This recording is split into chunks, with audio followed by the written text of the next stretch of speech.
네, 최성민입니다. 돌아왔습니다. 기관의 눈입니다. 오늘 코로나 발생 이후에 휘발유 등의 수요가 급감하다가 사우디에서는 또 뭐 자율적으로 조금 감산을 한다고 그래서 뭐 지난 일주일 조금 올라오긴 했습니다. 근데 이 금리가 문제인 것이죠. 금리가 올라가면 이제 뭐 아무래도 경기 민감주들은 뭐 올라갈 수뿐이 없습니다. 원유를 활용해서 플라스틱을 만드는 회사들이 이제 보통 화학 회사에 되는데 이렇게 호황이 없었다. 라는 이런 말까지 나올 정도로 주가도 급상승하고 있고요. 오늘 뭐 롯데케미칼 같은 거 보시면 뭐 많이 올라가고 있습니다.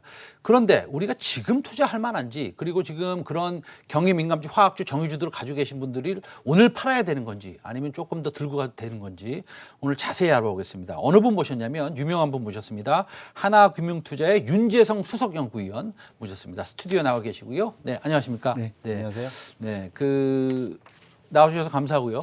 다음에 또 한번 지속적으로 한번 업데이트를 해주십시오. 그동안 이제 석유화학 업종, 사실 이거 개인들이 보기에는 어려운 업종입니다. 왜냐하면 우리가 납사 스프레드 같은 것도 봐야 되고, 뭐 정유 마진 같은 것들 있죠. 이런 것도 봐야 되고, 뭐 PPP 보면 다 영어로 돼 있고. 그래서 일반적으로 이걸 공부하기는 쉽지 않습니다. 그래서 오늘 확실히 저희한테 공부시켜 주시고 어떤 종목 사라고 딱 찍어서 주셔야 됩니다. 알겠습니다. 네, 그래서 어쨌든 업황이 어떤지 석유화학, 정유 업황 한번 짚고 넘어갈까요? 일단 정유부터 먼저 말씀드릴게요. 정유 같은 경우는 2020년도에 수요가 굉장히 부진했습니다. 아시겠지만 비행기들이 뜨질 못하니까 항공유 수요도 부진했고요.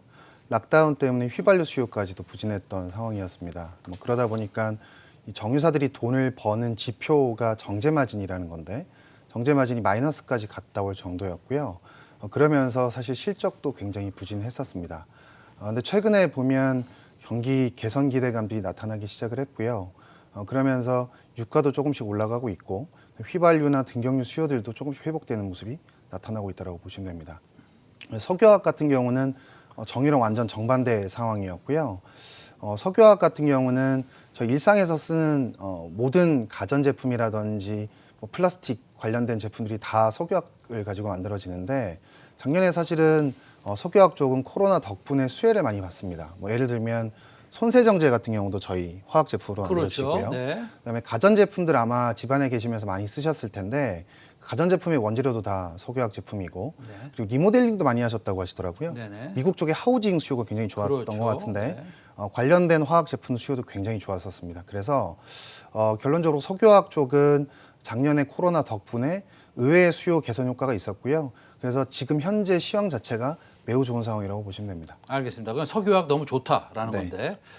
근데 이제 아까 말씀하실 때 그 정제마진이라는 말씀하셨는데 우리가 석유화학이나 내지는 정유 섹터를 같이 볼 때 이 정제마진이라는 단어를 이해를 못하면 전체를 다 이해 못하는 거죠. 맞습니다. 그러면 정유 마진을 우리 시청자 여러분하고 저를 좀 이해시켜 주십시오. 쉽게. 뭡니까 정제마진? 정제마진이라고 하면 결국은 제품 가격에서 원가를 차감한 스프레드라고 생각하시면 되고요. 그러니까 정유사들이 휘발유, 등경유 같은 제품들을 팝니다. 그게 매출로 잡히고요. 원재료는 원유니까 그건 매출 원가로 잡힙니다. 그래서 결론적으로 정제마진은 제품 가격에서 원재료 가격을 차감한 스프레드라고 보시면 될 것 같고요. 그게 정유사의 수익을 결정하는 가장 기본적인 지표가 된다고 보시면 됩니다. 그러면 정제 마진은 어떨 때 올라가고 어떨 때 떨어집니까? 정제 마진은 기본적으로 휘발유 수요가 좋아질 때 혹은 항공유 수요라든지 등경유 수요가 좋아질 때 발생을 하는데 결론적으로 이건 경기와 관련이 깊죠. 그래서 최근에 보면 코로나 이제 백신 접종들이 계속 되기 시작을 했고요. 그러면서 경제 재개에 대한 기대감들이 올라가고 있습니다. 당연히 휘발유 수요라든지 등경유 수요가 회복될 수밖에 없을 거고요. 아마 향후에는 조금씩 정제 마진이 개선되는 게 보이지 않을까 생각하고 있습니다. 자, 알겠습니다. 정제 마진까지 배웠고요. 그다음에 우리가 석유화학이 뭐 사실은 인테리어 많이 하고 가전제품도 많이 팔리고 플라스틱 병도 많이 만들어야 되고 그래서 코로나로 사실은 수혜를 받았다. 이렇게 할 수 있기 때문에 오늘도 롯데케미칼 보면 8% 올라가고 있는데 요즘에 이제 석유화학 정유 애널리스트들이 석유화학 회사들에서 2차 전지 소재를 갖다가 다 진입을 거의 하니까 맞습니다. 이제는 우리 수석 연구원님께서도 정유하고 화학 쪽은 뭐 우리나라에서 둘째 가면 서러울 정도로 전문가였다가 네. 갑자기 2차 전지 소재 공부하라고 그러니까 네. 좀 힘드시지 않으셨어요? 뭐 공부할 게 많아서 네네. 힘들어지긴 했습니다. 네. 네네. 그러면 우리 그 사실은 이 화학 업체에서 회사들 중에서 2차 전지로 좀 진입하거나 비슷한 원료를 제공한다거나 이런 회사들을 어떤 회사들이 있을까요? 석유화학 업체들 중에서 뭐 최근에 보면 SKC 같은 경우가 동박 사업에 진출하면서 네네. 2차 전지 소재 진출했고요. 네네. 그리고 최근에 뭐 뉴스에서도 나왔던 것 같은데 네. 금호석유가 또 CNT 사업을 하고 있는데 CNT가 탄소 나노 튜브입니다. 네네. 2차 전지 응급제에 들어가는 네네. 뭐 소재라고 보시면 되는데 이쪽에도 수주할 가능성이 높다라는 루머들도 도는 것 같고요. 알겠습니다. 네. 그러면 금호 석유화학이 지금 우리 연구원님의 탑픽이죠.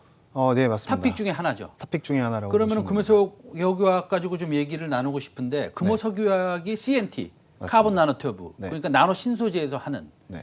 그러니까 전기 소위 말해서 노트북에 전기를 배터리를 사용하는데 생명을 오래 하고, 그러니까 오래 사용할 수 있고, 네. 그 다음에 오래 가고 뭐 이런 거를 하기 위해서는 카본 나노튜브가 좀 첨가가 네, 네, 돼 네. 도전제에 첨가가 돼야 된다 맞습니다. 이런 거 아니겠습니까? 네. 근데 금호석유화학이 그 도전제 네. CNT 그걸 한답니까? 그거는 사실 저희 한경 보도였던 것 같은데요. 네네. 네, 뭐 일단 루머가 나오고 있는 상황이니까 이제 그건 확인해야 될 건 있을 것 같고요. 일단 금호석유를 말씀드리면 이제 본업부터 먼저 말씀을 드릴게요. 그렇죠. 본업부터 먼저 말씀해 주세요. 본업은 지금 합성고무 사업을 주로 합니다. 음. 그리고 가전제품에 들어가는 플라스틱도 주로 하고 있는 상황이고요. 그러면요, 잠깐만요. 네. 합성 고무를 많이 하면 네. 타이어 잘 팔리면 금호석유화학 좋습니까? 예전에는 타이어 쪽 비중이 높았는데 네네. 요즘에는 좀 변화했습니다. 회사가. 네. 그 혹시 니트릴 장갑이라고 알죠. 요리할 때 쓰는 장갑 그렇죠. 보신 적 있으세요? 그 다음에 병원에서도 많이 쓰잖아요. 맞습니다. 네네. 병원에서 많이 쓰시고요. 네네. 그 니트릴 장갑의 원재료가 금호석유가 글로벌 1등입니다. 네네. MS가 40% 정도 되고요. 네네. 그럼 말레이시아에 있는 뭐 글러브 납품합니까? 탑글러브, 예. 탑글러브로 그쪽 탑글러브로 납품하는데. 제일 많이 나가고요. 코로나 덕분에 사실은 수요가 폭발하면서 많이 좋아졌고요. 근데 이게 코로나 이전에도 계속 수요는 10% 이상 성장을 하고 있었어요. 코로나 덕분에 더 수요가 커진 거고요.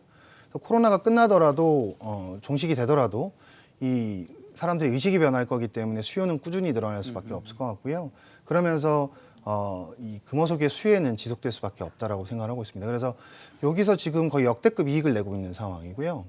2011년도가 사실 금호석유가 실적이 가장 좋았었는데 네네. 아마 제 추정 기준으로는 올해 4분기나 내년 1분기, 올해 1분기, 작년 4분기나 올해 1분기에는 아마 사상 최대 실적을 내지 않을까라고 생각을 하고 있고요. 알겠습니다. 그러면 우리가 마지막으로 네. 우리 시청자 여러분들이 너무 궁금해하시는 LG화학에 대해서 조금 얘기해 보겠습니다. 네네. LG화학 지금 오늘 얼마입니까? 이게 100만 원 빨리 넘어가야 되는데. 100만 원 못 넘었어요. 100만 원 넘으려고 그러다가 안 넘고 이러는데 LG화학 그 95만 3천 원. 네. 요거 100만 원 넘어가겠습니까? 넘어갈 가능성이 높다라고 생각하고 있습니다. 왜 그렇게 네. 생각하십니까? 기본적으로 석유화학 시황에 대해서 전 올해까지 네네. 긍정적으로 보고 있고요. 네. 그래서 역대급 실적이 나올 거라고 생각을 하고 있고 거기에다가 지금 뭐 아시겠지만 배터리 네네. 쪽 지금 중고를 많이 받고 있는데 네. CATL 대비해서 지금 배터리 쪽의 가치를 계산해 보면 네. 약 30% 정도 디스카운트가 되어 있는 상황입니다. 우리 LG화학이 네. 중국의 CATL의 배터리 사업와 네, 맞습니다. 비교해서 네. 30% 정도 디스카운트 될 네. 기술적인 뭐라 그럴까요? 기술적인 문제가 네.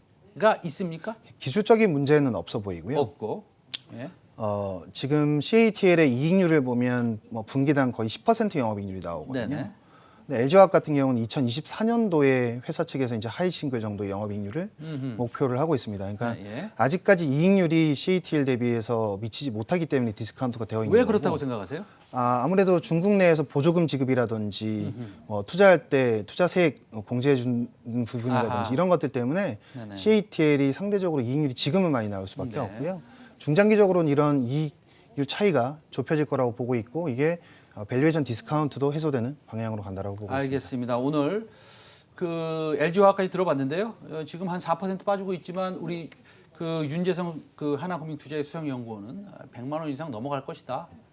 우리 뭐 시청자 여러분들 우리 뭐 전문가 중에 전문가니까요. 예, 믿어 의심치 않고 조금 기다리시면 될 것 같습니다. 자, 하나금융투자의 윤재성 연구원. 예, 오늘 말씀 잘 들었습니다. 네, 감사합니다. 네.